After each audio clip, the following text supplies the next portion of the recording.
to Breakfast with Spaniels with Dr. Judy Morgan.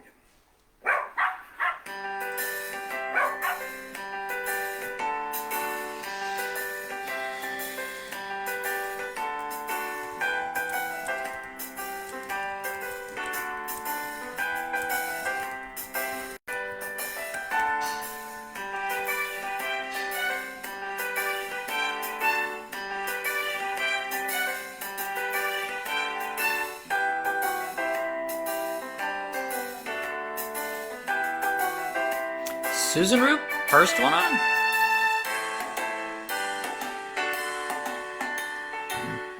Morning, Joyce. Morning, Joey. Julia. Hi, Sweater. We got our team on board.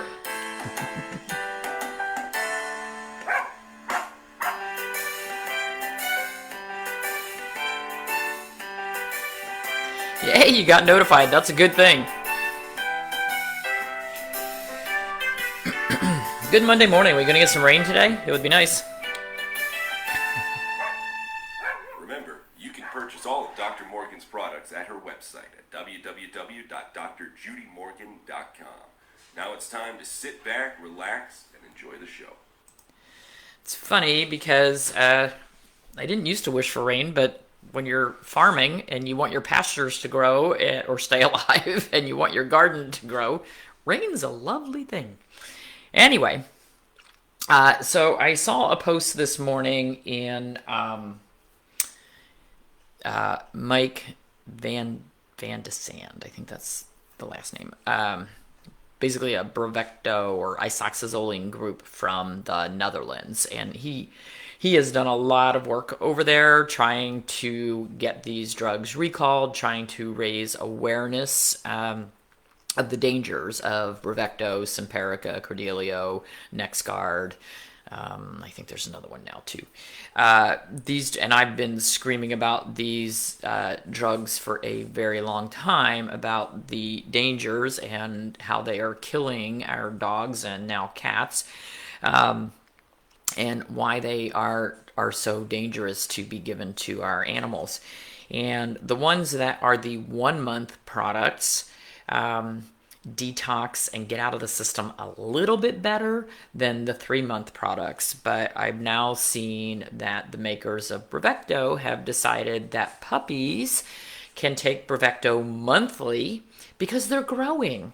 So you give them the size for up to 10 pounds first, and then a month later you can give them the one that goes up to 20 pounds, and then a month later you can give them the one that goes up to 40 pounds or whatever the heck it is. I don't look at their stuff, so I don't know where their break-offs are.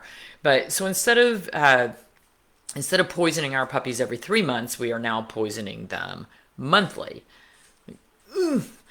And the problem with that particular drug, the Florilanor, is that it stays in the system for a really long time. And a lot of the chemical changes and damage to the organs that we see don't disappear quickly. They stay there for a very long time. And so now we're getting a lot of people who are reporting behavioral changes, aggression, anxiety, fear, fear of loud noises in dogs that have never had those behaviors in the past. And one person posted this morning that she'd gone through the whole detox with her dog, and the tremors and seizures seemed to be calming down. Yay, because we get the neurologic side effects. The tremors and seizures had been calming down, but now this poor dog was having extreme anxiety in the middle of the night, and fearful, shaking, pacing, whining, and wanted to know, could that be related? Is this part of the problem? And when you look at it from a Chinese medicine point of view, and so I posted it for that group, but when you look at it from that point of view, there's a 24-hour clock when our different meridians are more active.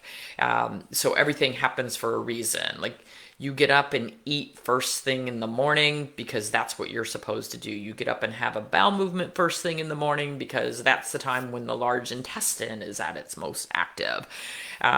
So gallbladder and liver meridian, which is the wood element, is active for gallbladder from 11 p.m. to 1 a.m. and you're supposed to be sleeping and your body's supposed to be working on cleansing and detoxifying. And then from 1 a.m. to 3 a.m. is the liver element. So they're back to back. The liver element from 1 to 3. If your liver element is out of whack, if it's got an excess or a deficiency, that's when you're going to have those problems that, and frankly, the liver is associated with rage and anger and frustration. But when you have a liver yin or blood deficiency, and let's face it, the liver is damaged by these chemicals. The liver is the detoxifier of the body, so it's been working really hard to get this stuff out of the body. And then we're throwing all these detoxifying herbs and everything we can think at, vitamin therapy, food therapy, at these animals, trying to detox them. And one of the problems is sometimes we can be draining so much that we're not rebuilding the damage that's been done to the liver as well. So when we get these imbalances in the gallbladder and the liver, it's going to show up as some anxiety and this pacing or wandering or shaking. So it's really, first of all, it's really important not to give these chemicals to our animals. No one should be giving these chemicals to their animals. They are so dangerous. I just look at what's happening in our country, that the FDA is allowing the use of drugs that either have no good effect or have really toxic effects. And they're so influenced by the pharmaceutical industry that they're allowing and approving and standing behind these drugs and chemicals that are doing so much damage to people and animals. What happened to it takes, a million years to get something approved. You have to have studies with a large group, not 200 dogs, and then say, okay, looks good. Only 6 died. So that's a small percentage. I'm sorry. If it's my pet, that's 100% for me. So no. So anxiety, fear, aggression. Yes, so the aggression is more the opposite. It's the liver qi stagnation. And those guys get real angry and they're going to lash out. There was a story posted of one dog. I think it was an Aussie. They tend to be wood personalities anyway. And the dog got very aggressive after being given these drugs. And the owner didn't give up on the dog, continued to detoxify, continued to work with the dog. Took about 6 months, and she considered many times having the dog put down because it was very difficult to deal with. But she stuck with it, and after 6 months, the aggression started to subside, and she was able to get her dog's personality back to something more approaching normal and friendly. So Beth Ginsburg says this is criminal. So many people don't know how lucky we are. Like the new Alzheimer's drug, that's a very good example. That got approved, but it has such a minimal, if any, efficacy. Why did we approve a drug? Oh yeah, the drug company's going to make millions of dollars off of it, but they've said flat out, well, we really didn't see that it did much. Well, then why would you approve it? Why? My dad was on 33 different medications a day. Why? They just, every time a new symptom would pop up, they would throw another drug at it. And it's sort of like, have any of you looked to see how these things interact with each other, how they're affecting the body? It's criminal. And I had some clients who got their parents off all the Parkinson's craziness medications and got them on good diets. My dad wouldn't switch his diet. He had his feet so deep in that hole. He was never going to change his diet. He loved his sugar and, lived on sweets, and that was fine. We decided we didn't want to argue with him. But I think that if we could have changed diet and could have gotten rid of a lot of those medications, that his dementia would not have been as bad. I don't know. It's a theory, but I did have clients who told me that when they got their parents off of all those medications and got their diet really cleaned up and worked with herbalists and holistic practitioners, that they actually saw improvement in symptoms and brain fog. So the same thing happens with our pets. We torture them with all these chemicals, and we forget that the liver is working really hard to detox that all the time. So anyway, your partner died from prescription drugs 2 years ago. Don't talk to me about the medical profession. It's as bad as many vets. Yeah, it is. It's really hard. And it's hard to find a doctor that doesn't throw medication at whatever. Both human and pet. It's very difficult. So yes, everything has side effects. And that was part of my dad's problem. Like, he would take one medication, it would have a side effect, so they'd throw another medication at it. It's kind of like people who are giving NSAIDs, the non-steroidal anti-inflammatories, to their pets for arthritis pain. And then it causes GI upset, vomiting, diarrhea, burping, whatever, ulcers. And so the answer to that from most traditional veterinarians is not to stop the NSAIDs. Instead, they throw Pepcid or omeprazole. Say, oh, here, we'll give them an antacid. That'll solve the problem. It doesn't. It causes more problems, and it can cause deadly problems. So don't treat the side effect symptoms of one drug with another drug. That's not the answer. The answer is get rid of the drug that's causing the side effects. For instance, the dogs with mitral valve disease, many of them will develop severe diarrhea from pimabendin, Vetmedin. I've had people contact me and say, my dog absolutely cannot tolerate that drug. The sildenafil for the pulmonary hypertension causes diarrhea in a lot of dogs. We struggle to keep Shayna under control with her bowels because of those two drugs. So, it's a side effect of the drug, and some just cannot tolerate it. You can't have a dog who has no appetite, has raging diarrhea all the time. That's when you say, okay, I'm going to have to find another way around this. Those drugs have saved many lives of many dogs, but there are some that just won't tolerate it, and then we've got to balance their system and find another way to do things. Okay, what's a natural version of Pepcid? We use Chinese herbs. It depends what the problem is. A lot of times it's stomach heat, but it also could be food stagnation. So you got to figure out what is going on in there and then choose the appropriate treatment based on that. And a lot of times it means a diet change. It could mean that, if you've got a dog with chronic reflux, their diet may not be agreeing with them. If they've got stomach heat, we've got to use a cooling diet. If they've got stagnation, we've got to move stagnation. We've got to move qi.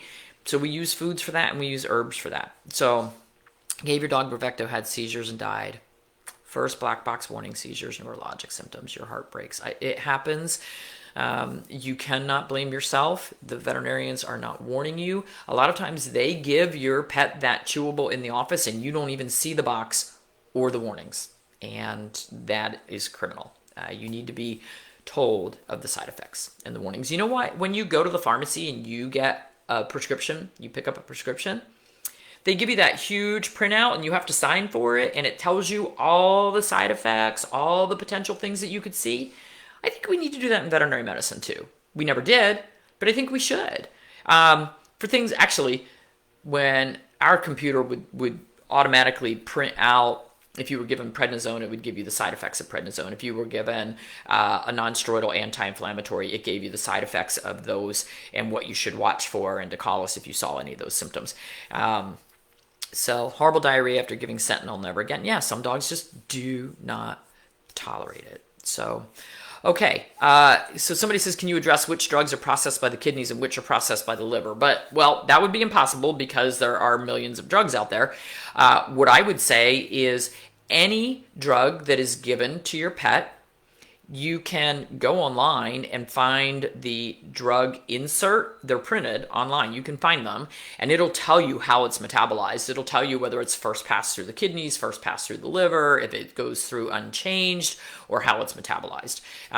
It's not a bad idea to look that up on the internet to see, if you don't get a printout from the vet, and they should have the package inserts on everything that they're dispensing. You can ask for a copy of it.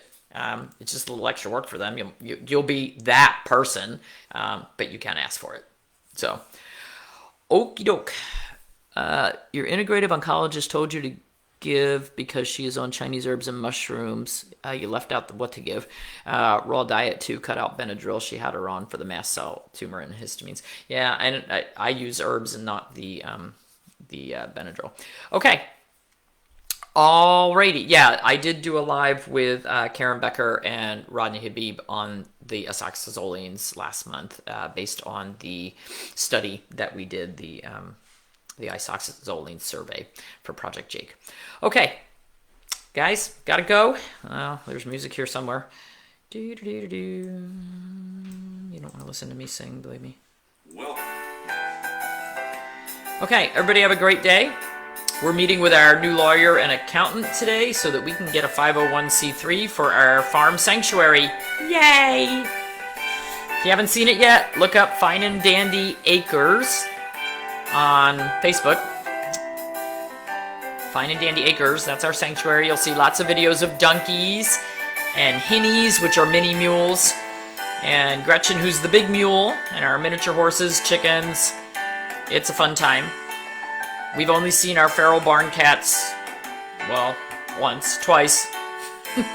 Occasionally we see Left Eye. She shows up. The other two are too scared.